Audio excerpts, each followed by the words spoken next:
Okay, so last week we got the basement set up because my parents were coming and I wanted that room. Obviously we didn't accomplish a ton, but like we added a tiny touches here and there to make it feel a little more welcoming. So they came to visit, but also it's my mom's 60th birthday. So we've been celebrating that. We're gonna try and make a cake. They went to the mountains for a night and they should be back in a couple of hours and we're gonna go out to dinner. So I need to decorate her room because that's a big thing we do in our family. And I need to try and make a cake. Now, I've gotten way better at cooking in the last 2 years, but baking is a whole other thing that I certainly had not mastered on the East Coast or at sea level. And baking is changed quite a bit by altitude. No guarantees how this is gonna go. We're gonna try our best. That's what we're gonna shoot for, because that's always what we're shooting for. My mom and I both love carrot cake. I'm making an Ina Garten. How do people say her last name? I could have YouTubed this, I didn't. We're making an Ina carrot cake with ginger mascarpone frosting. Let's wash our hands, say a prayer to the baking gods, and get to work. I already turned the oven on, 400 degrees. I need to grease 2 cake pans and line them with parchment paper. Grease and flour the pans. Okay, I feel like someone once said, get all your stuff out first. Don't know who, might have been Play-Doh, might have been someone else. So I'm gonna set up before I start reading and get overwhelmed. Okay, I need 2 cups of sugar, 1 1/3 cup of vegetable oil, 3 large eggs at room temperature. I got those out when I got home from the store, so we should be on track there. Flour, ground cinnamon, baking soda, salt, 1 pound of grated carrots, need to grate those, raisins, chopped walnuts, and crystallized ginger. So I got all that stuff at the store, so I will organize. I gotta peel my carrots so that I can then grate them. She has a note in here that says don't use your food processor because it'll make your carrots too wet. And then the cake might fall, which would literally be the end of the world. So we will box grate.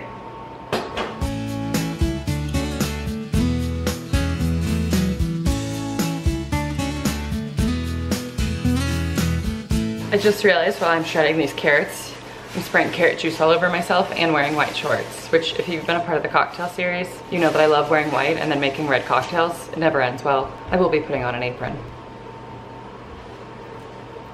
Let's get down to business.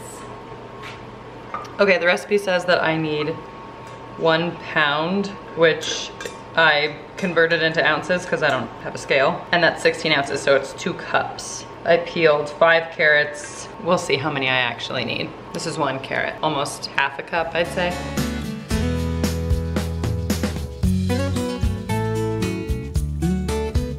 I made a mess. So here's my 2 cups. And I'm gonna clean this up and move on. Okay, it turns out carrots, they stain, so be careful when grating carrots. Gotta figure out how to get this off my countertops. Please hold. Okay, we managed to get all of the carrot dye off of my countertops. Thank God they're not real. The carrots are real, the countertops are not. So now, I feel like I need to put my raisins and my nuts and my ginger in the food processor because right now they're like whole and I feel like they need to be a little more bite-sized.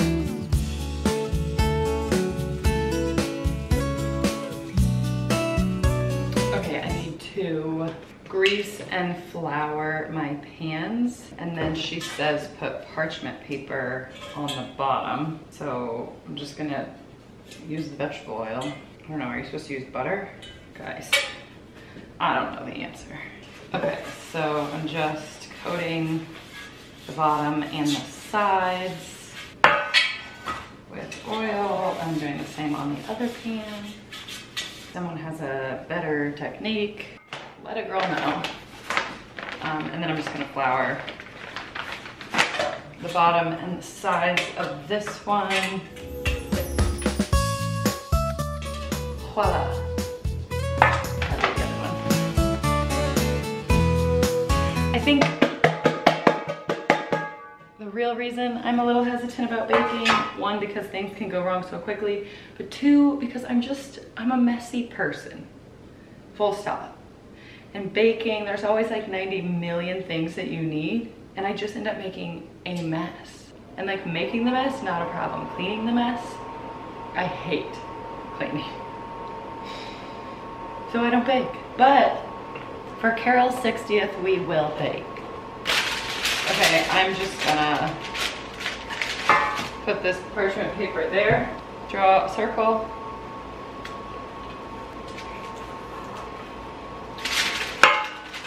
and cut it out.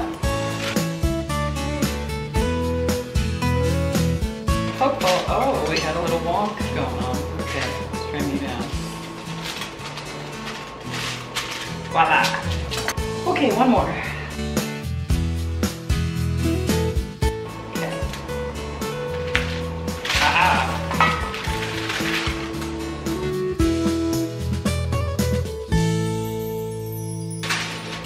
Right onto the floor. That's where that goes. In the bowl of an electric mixer, fitted with a sugar, oil, eggs. I don't have a KitchenAid. Everyone tells me I need one. I would like to get one. I just don't have one right now. So we will be using hand beaters. I think it'll be fine.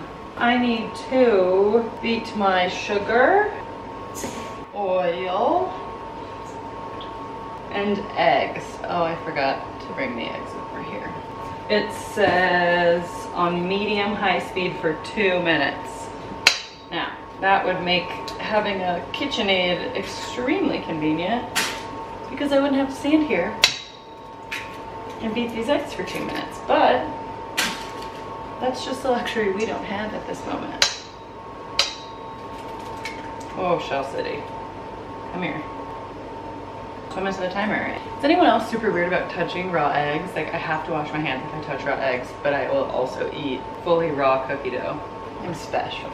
Okay, we're beating for 2 minutes. Setting my timer. Medium speed. Until light yellow and thickened. Okay, now it says to stir in the vanilla. So I'm just using a spatula because it didn't say. I don't know, am I still supposed to be blending? I don't know, whipping. And if it was cooking, I would say it doesn't matter. But I feel like with baking, it actually does. And I don't know what the correct answer is. So here we are. Moving on to our dry ingredients. All right, in this bowl, it says sift together 2 cups of flour. I don't have a real sifter, but I understand the concept. So here we go. Cinnamon, baking soda, and salt. Ooh, I can't sift my salt because I used coarse salt. Do we think that matters? Coarse versus fine? Weirdly, I just like coarse salt better. I don't know if that's gonna be a problem. With the mixer on low, slowly add the dry ingredients to the wet ones. Okay, we are just sifting these together. Slowly add dry ingredients to wet.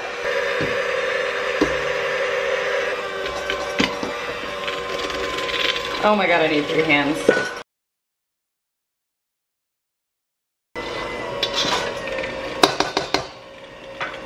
Like, I'll eat the cake batter, but I don't like raw eggs being on my hands. Girlfriend. Oh, that made a mess. Now it says, in a medium bowl, I'm just gonna reuse my dry ingredients bowl because I don't think it will matter. Toss together carrots, raisins, walnuts, and 1 tablespoon of flour. Oh, not that. 1 tablespoon of flour. Oh my god. What did I tell you about the mess? You should see the floor right now. Like, when you're making a cake, you can't just budget the time for the cake. You have to budget the time for the cake and the cleanup. Now, you go in here. I am hopeful. So typically, because of altitude, you have to like increase the liquids. Like when we make rice, there's like special altitude instructions, or when we make cakes, there's special like high altitude instructions. And usually it's like upping the liquid. Carrot cake, as you might know, is a pretty moist cake to begin with, so I'm hoping that that works in my favor. Similar to Googling the calculation for cubic feet, I guess I could have just looked up how much additional like oil I should have used, but no one here thought I was gonna do that, so. And if you did, you must be new. Oh my God, I love carrot cake. I understand that this is a polarizing cake and it might not be for everyone, but it's not your birthday, is it? That's delicious. I know you watched me pour 2.5 cups of sugar in there, so it feels like it should be really sweet. But it really, I mean, it's like sweet, but it's not like sweet. It's delicious. Okay, now I am dividing the batter between my 2 cake pans. I'll need to smooth the tops. Kind of looks like dog food, sorry. Sorry. Promise it doesn't taste like dog food. Do you need a little more? Maybe. Smoothing the tops, they kind of smooth themselves. I don't really need to do that, I feel like. Ooh, that one definitely has more than this one. Uh-oh. Should I spoon it? Oh no. Our first bake, we do 10 minutes at 400, and then after those 10 minutes, we lower the heat and it'll bake for another half an hour. So hopefully that will give me enough time to clean, I don't know, and prepare for frosting. The cake is baking. It's got 20-ish more minutes, so I want to make my frosting. So I need 12 ounces of mascarpone. Okay, we're gonna call this 8 ounces plus a little. One more. This one can be a little light because the other one was a little heavy. Okay, now I need to add my cream cheese. Oh, I feel like whereas a normal cream cheese frosting is like entirely cream cheese and powdered sugar, this one is gonna be a little lighter, a little less sweet because of all the mascarpone. But I do love cream cheese, so like I might go a little heavy here. I've got another one, don't panic, nobody panic. Now, to make it really soft and creamy and sweet, powdered sugar. We're gonna sift our powdered sugar like we did the other dry ingredients in our cake. Now I just need to find the powdered sugar because I think I put it away. I am sifting. Okay, let's see what this gets us. Oh my God, I almost forgot the vanilla. Okay, half a teaspoon of vanilla. Half. And now we are going to turn this into icing.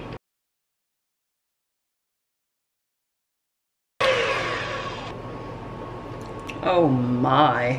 Then I'm gonna add this crystallized ginger and 1/4 teaspoon of salt and beat for 30 seconds more. Okay.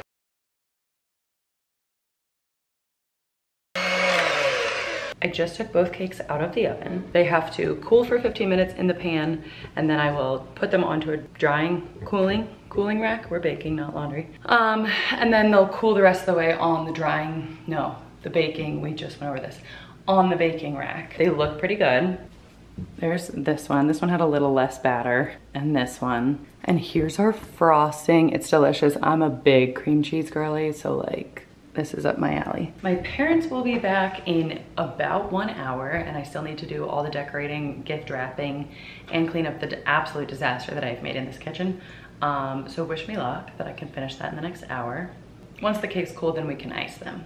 And I got cute candles. I'll have to think if there's anything else I can decorate the top with. Limited time at this point, which should have taken like an hour, has taken me almost 3. We're learning, we're new, doing our best. What else can you ask for?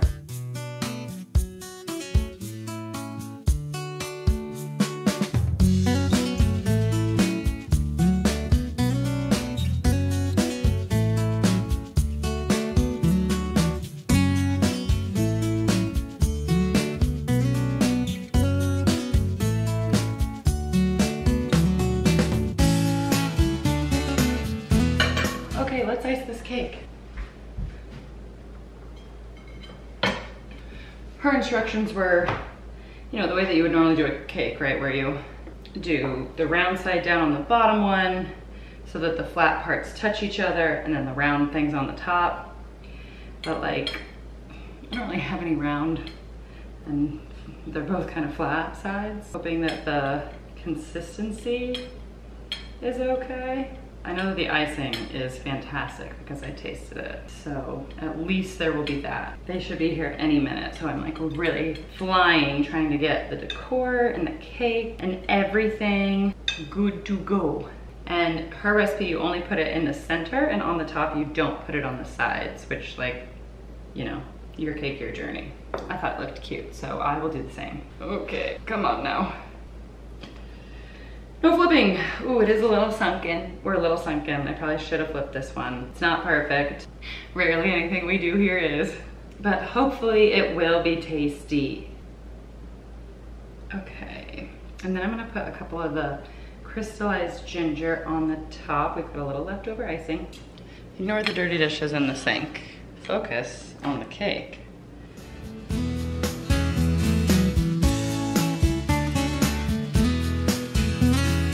How cute are these? So cute. Let's see, H.